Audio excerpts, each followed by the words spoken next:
इन परियों ने कैसे बदली एक इंसान की तकदीर, आइए देखते हैं। और पास वाले गांव में एक दर्जी रहता था। इसके 3 लड़के थे। दर्जी बहुत ही गरीब था। दर्जी के पास सिर्फ एक ही बकरी थी। तीनों लड़के इसी बकरी का दूध पीकर किसी तरह अपनी ज़िंदगी का गुजारा करते थे। वो बारी बारी इस बकरी को जंगल चराने के लिए ले जाया करते थे। कुछ अरसा ऐसे ही गुजर गया। जब बकरी का दूध कम पड़ने लगा तो जो बड़ा बेटा था उसने बाहर कमाने का सोचा।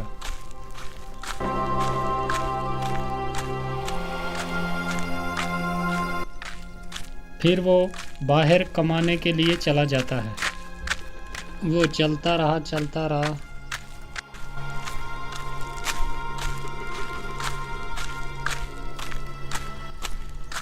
फिर उसे चलते चलते रास्ते में एक व्यापारी मिला। व्यापारी ने लड़के से पूछा, अरे भाई ज़रा सुनो तो, कहाँ जा रहे हो तुम? मैं कहीं कामकाज ढूंढने जा रहा हूँ। हमारे घर के हालात कुछ अच्छे नहीं हैं। हम 3 भाई हैं और हमारे घर में सिर्फ एक ही बकरी है जिसका दूध पीकर हम जवान हुए, और आगे ज़िंदगी का गुजारा करने के लिए हमारे पास कुछ भी नहीं है। इसलिए उन तीनों में से बड़ा भाई मैं ही हूँ उनका, तो मैं कहीं कमाने जा रहा हूँ। अरे, आपकी तो बहुत दुखी कहानी है भाई। देखो मेरे पास काम है, मैं एक व्यापारी हूँ और ख़रीदो फरोख्त का काम करता हूँ। सामान खरीदता हूँ और बेचता हूँ। क्या मेरे पास नौकरी करोगे तुम? हाँ, क्यों नहीं। मुझे तो काम ही करना है। अगर आप मुझे काम पे रख लें तो इससे मुझे और अच्छा क्या चाहिए। ठीक है, तो आओ मेरे साथ चलो। ये बोलकर व्यापारी उसे अपने साथ लेकर चला गया। व्यापारी ने लड़के को अच्छे तरीके से खरीदने और बेचने का काम सिखा दिया। लड़का अपना काम बहुत ही बड़ी ईमानदारी के साथ, मेहनत के साथ करता। थोड़े दिनों में व्यापारी के काम को बहुत आगे बढ़ाकर ले गया और व्यापारी बहुत खुश हुआ उसकी मेहनत को देखकर उस पे बहुत खुश हुआ, और व्यापारी पहले से भी बहुत बड़ा अमीर हो गया। जब काम करते करते कई वर्ष गुजर गए तो एक दिन लड़के ने व्यापारी से कहा, मालिक मुझे छुट्टी चाहिए कुछ दिन के लिए, मैं अपने घर जाना चाहता हूँ। काफ़ी अरसा गुजर गया है आपके पास काम करते करते, तो मैं सोचता हूँ कि एक बार उनसे मिलकर आ जाओ। हाँ, ठीक है, कल तुम्हें छुट्टी मिल जाएगी। तुम कल सुबह चले जाना, ठीक है। और हाँ, एक बात, तुम्हारी ईमानदारी के बदले मैं तुम्हें एक अजीबोगरीब गधा देता हूँ। ये गधा अपने साथ ले जाओ। इस गधे की खूबी ये है कि जब तुम इसके मुंह पर थैली बांध कर कहोगे उगल, तो ये सोना चांदी फौरन उगलेगा। चाहे थैली कितनी बड़ी क्यों ना हो, फौरन भर जाएगी। इससे तुम्हारा और तुम्हारे परिवार का अच्छे से गुजारा हो जाएगा। अरे मालिक, धन्यवाद, आपने इतनी अच्छी चीज़ मुझे दी। तो अच्छा, मैं चलता हूँ। लड़का गधे को लेकर खुशी खुशी घर रवाना हो गया। चलते चलते रात हो गई। लड़का एक जगह रुक गया और इधर उधर देखने लगा तो उसे एक मकान नज़र आया, और उसने सोचा कि रात यहाँ ही रुक जाता हूँ, सुबह चला जाऊँगा। लड़का जब इस घर में गया तो वहाँ एक आदमी रहता था और उससे कहा, भाई साहब मुझे रात काटनी है, क्या मैं रात रुक सकता हूँ आपके पास? हाँ भाई, क्यों नहीं, ये मुसाफिर खाना ही है। आने जाने वाले लोग जो भी होते हैं रात इधर ही रुकते हैं, आप भी रुक सकते हो, कोई दिक्कत नहीं। अच्छा, तो फिर भाई मेरे लिए अच्छा खाना लेकर आओ। जो आपके पास सबसे अच्छा खाना है वो लेकर आओ मेरे लिए। लड़के ने अच्छे पकवान मंगवाए, अच्छे खाने जो उसके पास थे। ठीक है, तुम इधर आराम करो, मैं तुम्हारे लिए खाना लेकर आता हूँ। अरे ये लो, तुम्हारे लिए खाना आ गया। अब खाना खाओ और आराम के साथ सो जाओ। खाना खाने के बाद उस लड़के ने कुछ सोने के टुकड़े उस आदमी को दे दिए, और वो बड़ा खुश हुआ और सोचने लगा कि ये सोने के टुकड़े इसके पास कहाँ से आए। हो ना हो, लेकिन इस गधे में कोई खूबी ज़रूर है, ये सोचकर वो आदमी जागता रहा। जब लड़का सो गया, उस आदमी ने वो गधा चुरा लिया और उसकी जगह दूसरा गधा आनकर बांध दिया। लड़का सुबह उठा और उसने गधा साथ लिया और चल दिया। लड़के को कोई पता नहीं था कि उसका असली गधा जो अपना था वो चोरी हो गया। जब वो खुशी खुशी घर पहुंचा तो उसे देखकर उसका बाप और भाई जमा हो गए और खुशी खुशी बातें करने लगे। फिर बाप ने बेटे से कहा, बेटा परदेश में क्या क्या सीखा? पिताजी, व्यापार का काम सीखा, खरीदने और बेचने का काम सीखा। मैं एक व्यापारी के साथ नौकरी करता था। अच्छा, अरे वाह। फिर हमारे लिए क्या लाए हो? मैं आपके लिए ये गधा लाया हूँ। अरे बेटा, गधा लाने की क्या ज़रूरत थी? ऐसे सैकड़ों गधे यहाँ मारे मारे फिरते हैं। नहीं पिताजी, ये कोई मामूली गधा नहीं है, इसमें बहुत ही एक खूब बात है। वो क्या खास बात है बेटा, ज़रा हमें भी तो बताओ।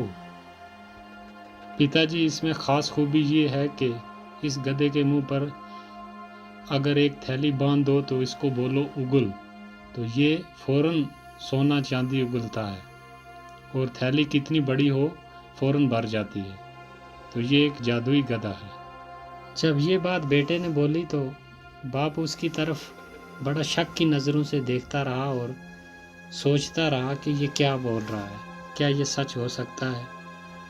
आखिरकार लड़के ने अपने बाप का शक दूर करने के लिए अपने भाइयों को पास खड़े बुलाया और लड़के ने उस गधे के मुंह पर थैली बांध दी और कहा उगल, लेकिन गधा जहाँ का तहाँ वहीं खड़ा रहा। लड़के ने कई बार बार कहा कि उगल, लेकिन नतीजा कुछ भी ना निकला। थैली जैसे ही खाली थी वैसे की वैसे ही रही और गधा चुपचाप खड़ा रहा। और लड़के की समझ में आ गई बात कि जहाँ मैं रात ठहरा था उस आदमी ने ज़रूर उस गधे मेरे को चोरी कर लिया और उसके बदले मुझे ये दूसरा गधा दे दिया। और लड़का बाप के और भाइयों के सामने बहुत शर्मिंदा हुआ। फिर लड़के ने अपने बाप को और भाइयों को अपना सारा किस्सा सुनाया, जैसे वहाँ से चला था, व्यापारी ने उसे क्या बोल कर दिया और वहाँ उसने अपनी आँखों से भी देखा था। फिर वो जहाँ रात रुका और उसके साथ क्या हुआ, सब हाल सुना दिया अपने बाप को और भाई को। ये सुनकर तो अब दूसरे भाई ने सोचा कि अब मेरी बारी है, मैं कहीं कमाने जाता हूँ। तो वो निकल जाता है सफ़र पर। वो बराबर कई दिन चलता रहा, दिन में चलता और रात को एक पेड़ के नीचे सो जाता। सुबह फिर अपना सफ़र जारी कर लेता। फिर एक दिन चलते चलते उसे एक बुढ़िया मिली जो एक नदी के किनारे एक छोटी सी झोंपड़ी में रहती थी। लड़का भी उस बुढ़िया के साथ रहने लगा। जो काम वो बुढ़िया उसको बतलाती वो उसे बहुत मेहनत और ईमानदारी के साथ कर देता था। बुढ़िया भी उसके काम से बहुत खुश थी। लड़के ने एक दिन उस बुढ़िया से कहा, मुझे ना अपने घर जाना है, तो मैं फिर वापस आ जाऊंगा, कुछ दिन के लिए मैं अपने घर जा रहा हूँ। हाँ बेटा, बिल्कुल जाओ, मैं आपके काम से बहुत ही खुश हूँ, लेकिन मेरे पास सोना चांदी नहीं है तुम्हें देने के लिए। मेरे पास सिर्फ ये एक डिबिया है, ये तुम अपने साथ ले जाओ। और ये कोई मामूली डिबिया नहीं है, इसकी एक खूबी है, और इसको जब तुम कहोगे कि भर जा, और ये अच्छे अच्छे खानों के साथ भर जाएगी। चाहे आदमी कितने भी क्यों ना हो, पेट भर के खाना खा लेंगे। और तुम ये डिबिया अपने साथ लेकर जाओ। लड़का बहुत खुश हुआ और उसने वो डिबिया अपने साथ ली और चल दिया घर की तरफ। वो भी चलते चलते उसी जगह पहुंच गया जहाँ पर उसका भाई बड़ा जो था वो रात रुका था, उसी आदमी के पास। वो भी वहीं रुक गया रात गुजारने के लिए। और उस आदमी ने उससे पूछा, भाई क्या खाना खाओगे कुछ? अरे नहीं भाई, तुम तकलीफ मत करो, मैं तुम्हें खाना खिलाता हूँ, मेरे पास बहुत खाना है। तुम्हारे पास तो कुछ भी नहीं है, तुम कहाँ से खाना खिलाओगे? लड़के ने अपने पास से वही डिबिया निकाली और जैसे बुढ़िया ने बोला था वैसे ही उसने बोला जब, तो वो एकदम भर गई अच्छे अच्छे खानों से। तो जब दोनों ने मिलकर खाना खाया तो उस आदमी की फिर नज़र बदल गई। उसने कहा कि ये डिबिया मामूली नहीं, ये कोई ख़ास डिबिया है, और वो उसे छुपाने की तरकीब सोचने लगा। लड़का काफ़ी थक चुका था, खाना खाने के बाद वो सो गया, लेकिन वो आदमी जागता रहा। वह असली वाली डिबिया जो थी वो उसने चुरा ली और उसकी जगह वैसे की वैसे ही एक डिबिया रख दी। और लड़का उठा और सुबह अपनी डिबिया साथ ली और घर की तरफ चल दिया। चलते चलते वो भी खुशी खुशी जब घर पहुंचा तो उसे भी बाप भाई देखकर बहुत खुश हुए, क्योंकि वो भी कई बरस के बाद वापस आया था। फिर ढेर सारी बातें की, सफ़र में क्या कुछ हुआ सब एक दूसरे के साथ बात की उसने। आखिर उसने अपने उस डिबिया की खूबी जो थी वो बताई कि इसकी ये खूबी है, ये मामूली नहीं है, ये बहुत ख़ास डिबिया है। तो बाप ने सुनकर इनकार कर दिया कि ये भी गधे की तरह ऐसे ही निकलेगी, तुम भी बड़े भाई की तरह ऐसे ही झूठ बोल रहा है।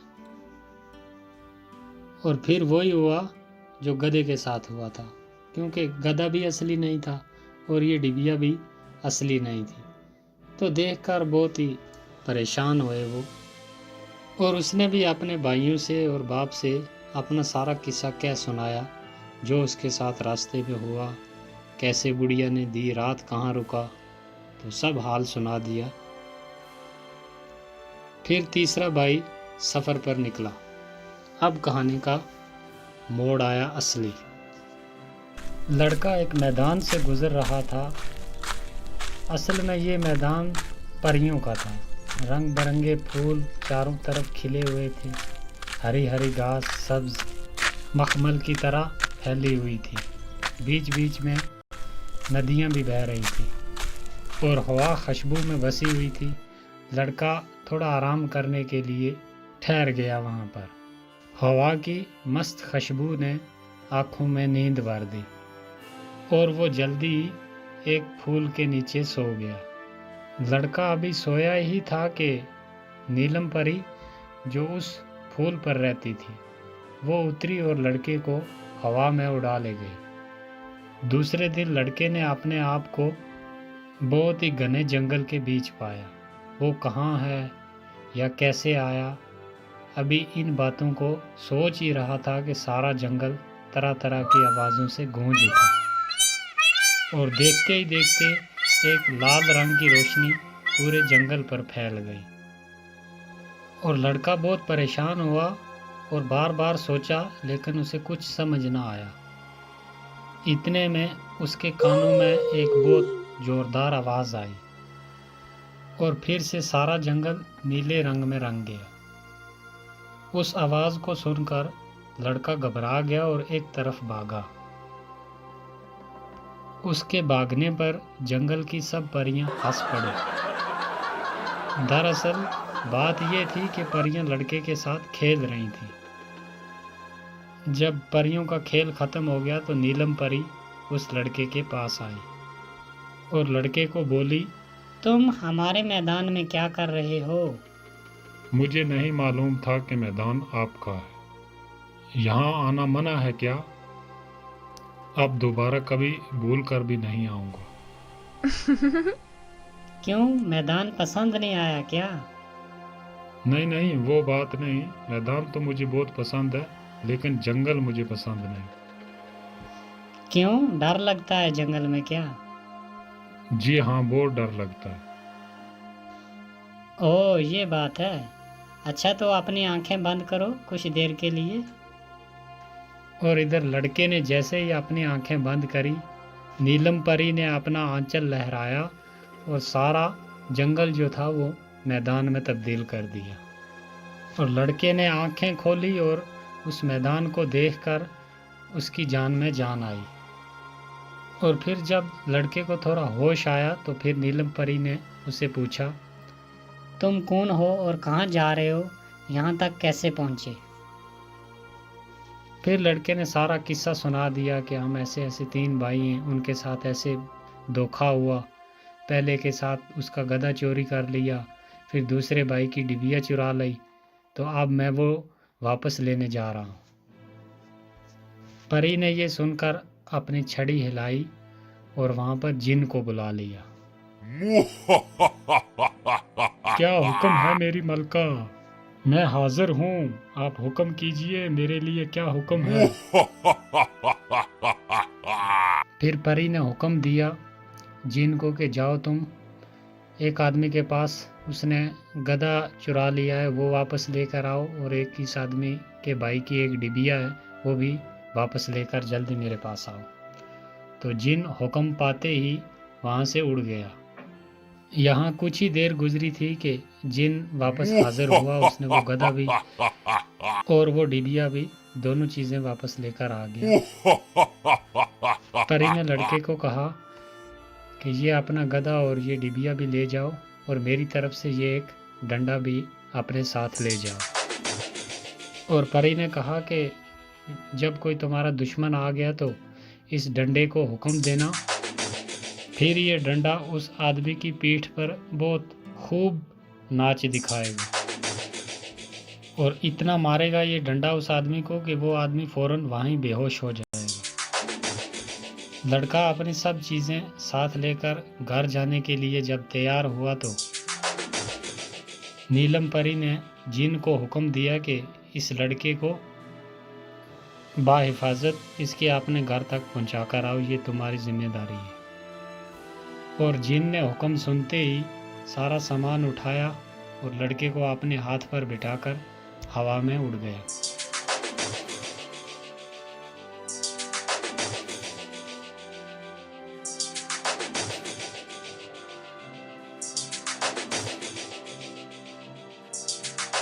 जब सारा सामान लेकर घर पहुंचा तो घर वाले भी बहुत खुश हुए, और वो भी उसके आगे अपनी खुशी खुशी ज़िंदगी गुजारने लगे।